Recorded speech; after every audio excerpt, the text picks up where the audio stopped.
Hi, my name's Aidan, and I'm way too passionate about Disney movies. Let's talk about Cinderella. In recent years, there has been a big push in the Disney company to start showcasing more strong, independent female characters, specifically in their Disney princess franchise. Branding, you know. We have hardworking waitresses, we have girls who sail boats across the oceans, we have someone who saved all of China. I know that wasn't recent years. Well, the only one I care about isn't in recent years. We have people who actively fight for what they want with bow and arrows and frying pans. Even Anna and Elsa, who aren't technically part of the Disney princess franchise, demonstrate strength and perseverance and the importance of love that isn't romantic, which is often overlooked in children's media. At least it was, before Frozen. What makes these characters different than the ones that came before them is how their stories are told. Arguably, none of them end up getting saved by a man. They either work with him as a team or save themselves. Additionally, the motivation behind their stories is not their desire to impress Prince Charming. Instead, they each have clear goals that they work towards throughout the course of their films. With these new films, it's only natural that people start to compare them to the more classic Disney princesses, which has resulted in a lot of criticism. Having newer, fully fleshed out characters makes it a lot easier to tear apart some of Disney's older work. Hi,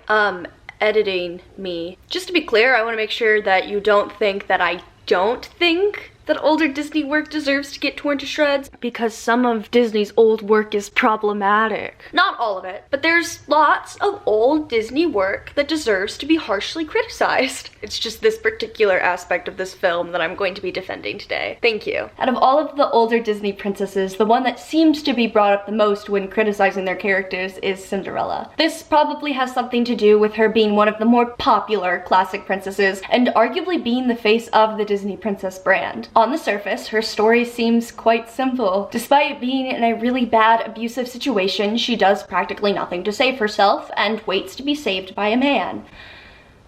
Yikes. When you put it like that, she doesn't even come close to comparing to princesses like Moana and Tiana, who actively fought for what they wanted. However, I am a strong believer that Cinderella's story has a lot more depth and a lot more nuance than people are willing to give it credit for. I would even go as far to say that Cinderella is, in fact, a really good role model for young girls. So here's my video essay in defense of Cinderella.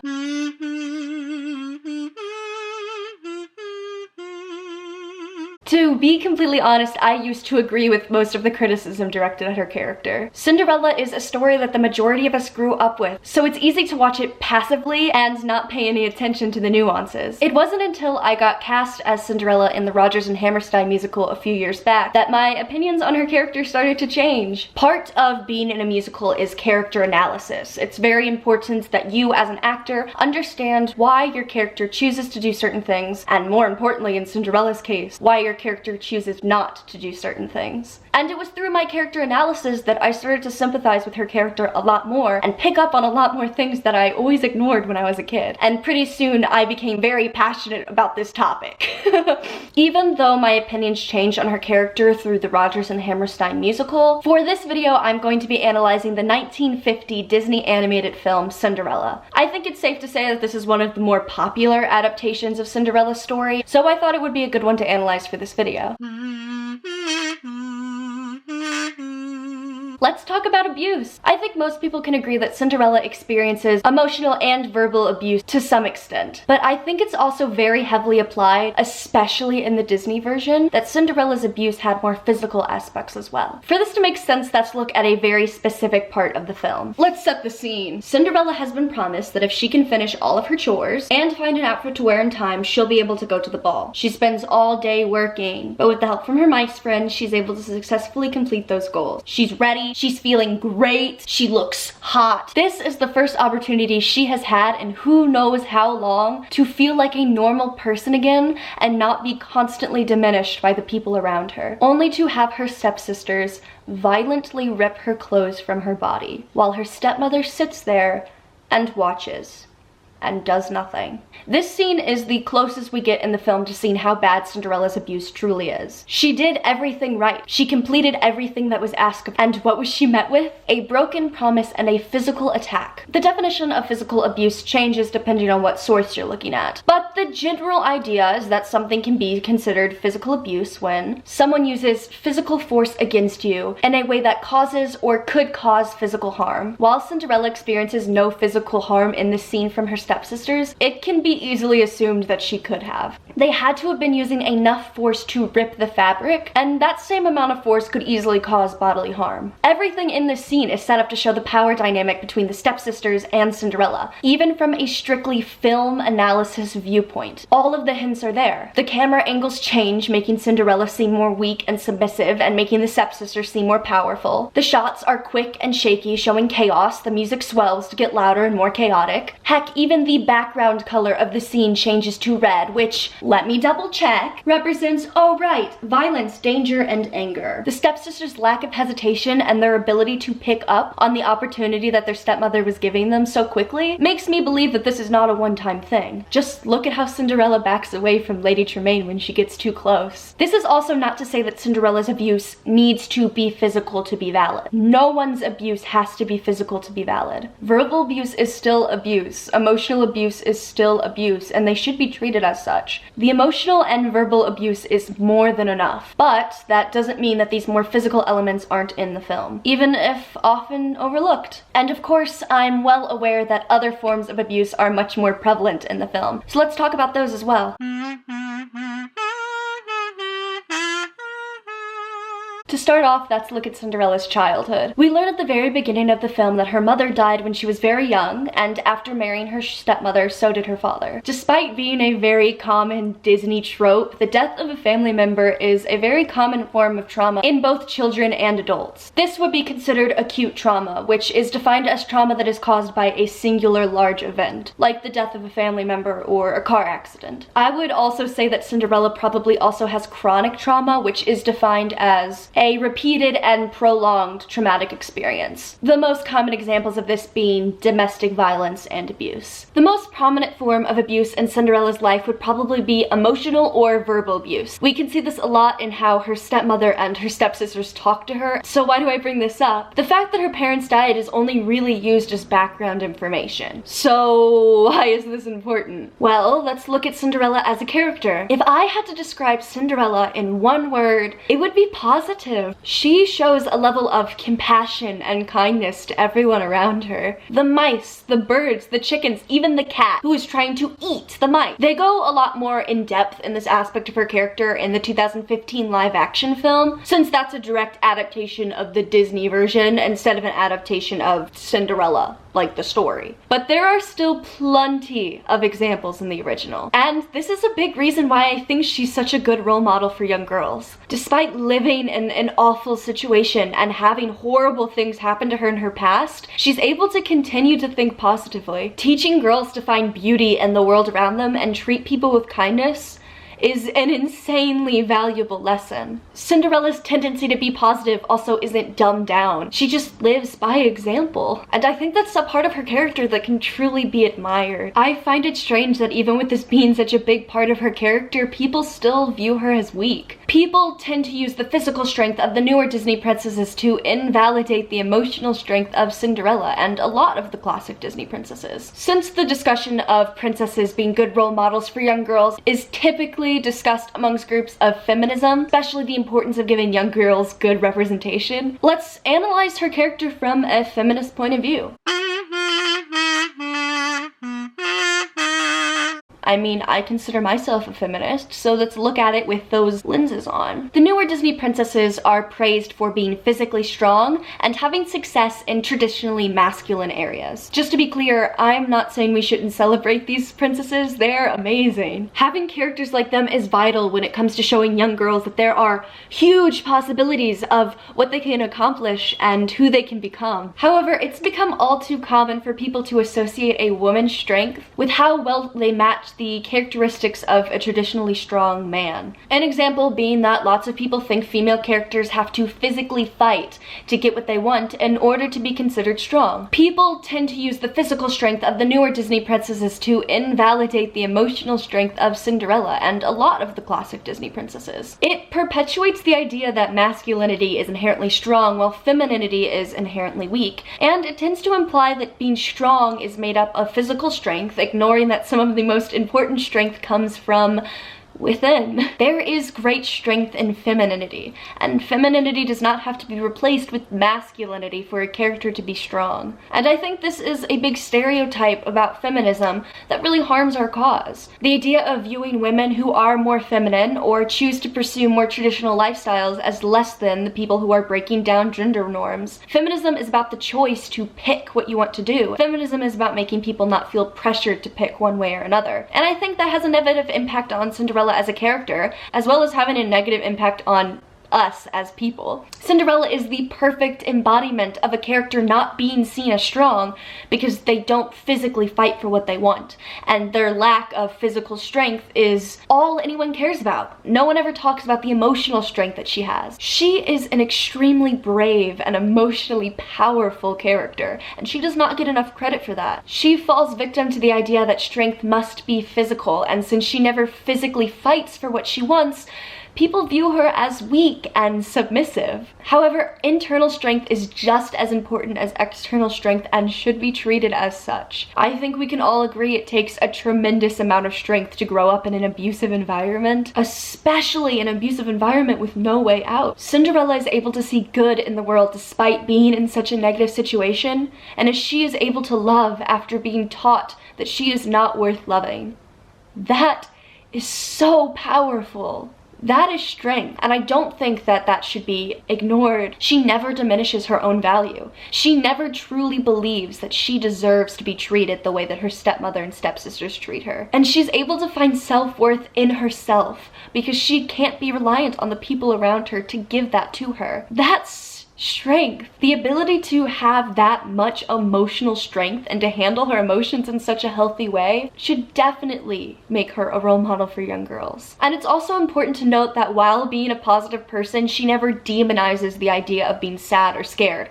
Her positivity isn't toxic. When she first meets Gus Gus, she reassures him that he's safe and that she won't hurt him. She doesn't judge him for being sad or scared. And we can assume that she's done that with most of the mice, considering they're all wearing outfits that she made for them. Her positivity is genuine, and it doesn't come from an inability to experience or understand deeper emotions. And that's why I love her. But I admit that I've been dancing around the biggest criticism of her character. Why did she wait for Prince Charming? So hopefully I've convinced you that a character can still be strong without having to physically fight for what they want. That being said, why didn't she? Why did Cinderella stay in this abusive household for 19 years? Why did she let these things happen to her? The biggest critique that Cinderella gets as a character isn't the fact that she's not emotionally strong, but the fact that she is a woman who let people treat her badly and waited for a prince to rescue her. I personally think that is a gross oversimplification of her character and her story. And I think Cinderella is a great example of victim blaming. So let's talk about that. A quick Google search gives us this definition. Victim blaming occurs when the victim of a crime or any wrongful act is held entirely or partially at fault for the harm that befell them. To simplify that, victim blaming is when people blame the abused for the actions of the abuser. Common examples are things like, well, what did you say to provoke them? What were you wearing? Why didn't you just tell them to stop? Why didn't you just leave? Victim blaming is a very real problem in our society, and it's much bigger than anything I could ever cover in a single video. It is too common for us as a society to actively push the blame onto the person who's suffering and not the person who's actually causing the harm. And this is exactly what happens with Cinderella time after time again. Cinderella's character has been torn apart in articles, essays, movies, TED Talks, songs. I even have memories of me and my friends debating the morals that are presented in that story. But despite that, I have seen very few people talk about how abusive Lady Tremaine is. We are so busy getting angry at Cinderella for not leaving an abusive household that we don't give nearly enough credit to the actual abuser for causing the problem in the first place. It's not Cinderella's fault that she is treated like that. It is her stepmother and her stepsister's fault. Telling someone in an abusive situation to just leave is the same thing as telling someone with depression to just cheer up, or someone with anxiety to just calm down. It's more complicated than that. The situation is always more nuanced. We should never use a victim's inability to leave an abusive situation as a justification for the abuse. When we focus specifically on Cinderella's story, there are plenty of valid reasons of why she could have felt like she couldn't have left. Lady Tremaine was supposed to be her parental figure, and knowing their relationship, I think it's safe to say that Cinderella is completely financially dependent on her. There's no way for Cinderella to make money while she's working for her stepmother, and I highly doubt that Lady Tremaine would have provided the funds for her to leave. But let's just say she does have the ability to support herself financially, at least her basic needs like food and clothes and water and like shampoo. Where is she supposed to go? Cinderella doesn't know anyone. She's been stuck in her house working as a maid for nearly 19 years. And it's heavily implied throughout the film that she doesn't have the opportunity to leave the house very often. As far as we know, there is no one for her to go to. Of course, knowing this is Disney, there's always the possibility that someone could let her in from the kindness of their heart. But that doesn't happen, and we can't logically assume that it would. Cinderella quite literally has nowhere to go, and she doesn't have the financial capability to take care of herself on her own. Her situation might be awful, but as far as she knows, the only way she can rely on food in her belly and a roof on her head is staying in that house. And that doesn't even take into consideration emotional reasons for not wanting to leave, like who's gonna take care of the mice and the chickens, or leaving the home that she grew up in and has some of the last memories with her parents in. It is never easy to leave an abusive situation, and we acknowledge that in real life. At least, I would hope we do.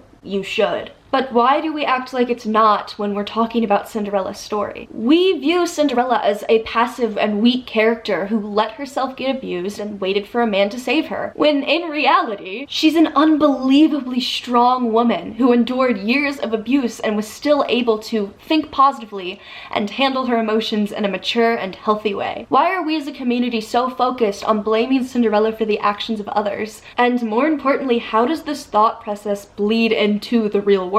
Especially since the excuse of empowering women is often used to tear her character apart. Now, this isn't to say that anyone who's ever criticized Cinderella's character victim blames people constantly in real life. Like I said before, it's really easy to ignore nuances in stories that we've known our whole lives. I know for a fact that I watched this movie at face value when I saw it for the first time at the age of 2. And since that's how I interpreted it when I saw it for the first time, that's how I remembered it. We can't really blame people for having these opinions of this character, especially since a lot of the people who criticize her the most are actively fighting for right and working towards empowering other women, which is amazing. But I do believe that how people interpret and interact with media can be a big indicator of how they think about things in the real world. And reflecting on our reactions to the media that we consume can be a really good way to reflect on our morals and who we are as individuals and what we value. Just something to think about. Also, let's talk about the man. Cinderella's life does not revolve around a man. She doesn't even mention the prince until after she's already met him, and she doesn't even realize that she's been dancing with him. But why? Well, oh, the prince. I haven't met the prince. The prince? But didn't you know that... Goodbye. No, wait. Come back.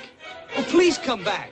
Skeet out of the ball. We can't claim that Cinderella was just waiting for a man to save her when meeting a man wasn't even part of her intentions for going to the ball in the first place. She didn't want to go to the ball to have Prince Charming rescue her. She wanted to go to the ball so she could have one normal night. One night to feel beautiful and to feel like a normal person. This was so much more than just a dance and a pretty gown for Cinderella. And we can't get mad at her for going to the ball and happening to fall in love. It's almost like people get mad at her for getting out of the abusive situation because she didn't get out of it the way that they think she should. She still got out. Isn't that what's important? I think it's really important for young girls to see themselves reflected in the characters that they're exposed to. They are capable of achieving whatever they put their minds to. And Disney has been doing a much better job in recent years than they used to by giving us more characters of color and giving us characters who are strong and quirky and don't fit the stereotypical princess mold.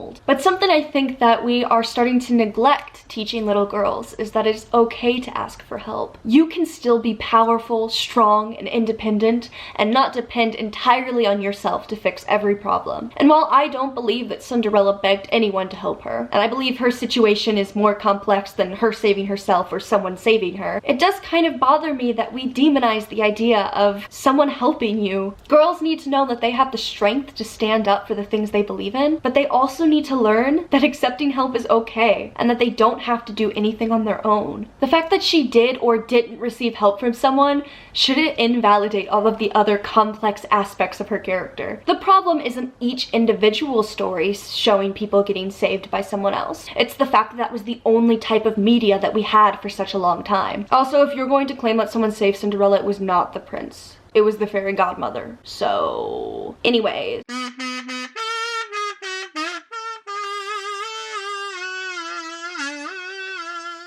Despite me being very passionate about this character and how I interpret her, let's also keep in mind that it's often argued that interpretation is a lot more important than intention. If someone's intention is to make a really good film and the film turns out to be really offensive, it doesn't matter if their intentions were good. The film was offensive, and the same thing can go for most pieces of media. So what does that mean for Cinderella? Well, it can mean one of two things. It can mean one, that everything that I've been ranting about for this whole video is true, and that these are the intentions that the filmmakers put into this movie and wanted people to gain from the story. In which case, does it matter? Does it matter if these were the intention? If these intentions flew over so many people's heads? If the reputation for her character is weak and submissive, did they do a good enough job in their story proving to us that she's not? That's something we could debate about. Does their intention of making a good, strong female character matter if nobody interprets that that way? But of course, it could go the other way around. Say I've been defending this for no reason, and it really is just a story about a girl that gets saved by a man, and I'm just reading way too much into this. In which case, oops, for all I know, I could be reaching way too far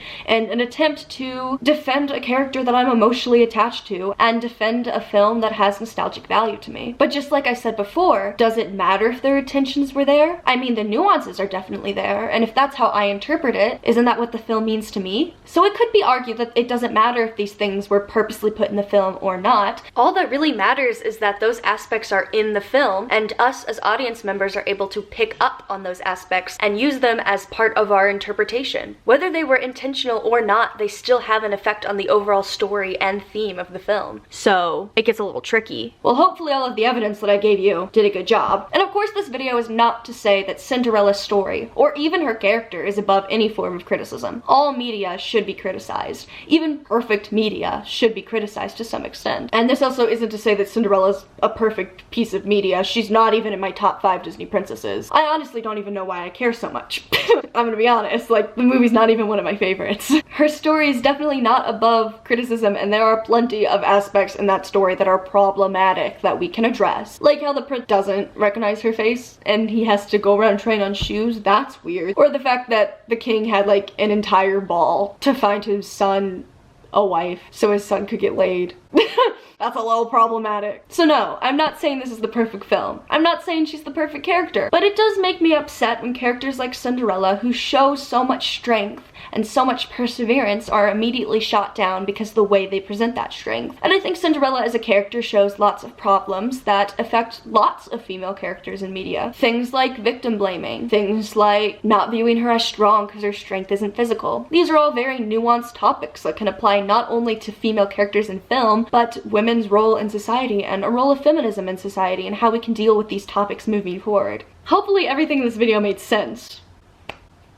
I know that the lighting changed a lot. Hopefully it's not too bad. Anyway, I would love to hear your thoughts in the comments down below. What are your opinions on Cinderella's character? Have you always agreed with me? Do you completely disagree with me and think I'm reaching way too far and that I need to calm down and stop ranting about Disney movies in my bedroom? Or have I convinced you to change your opinion? We'll have to see. But please let me know your thoughts in the comments down below. And while we're here, you can follow me on Instagram, TikTok, and Twitter, and I will have all of those linked in the description box below. I hope you enjoyed this video. I did have a script. It was 6 pages. Anyway, thank you so much for watching. Don't forget to like, comment, and subscribe, and share. And I will see you in next week's video. Bye!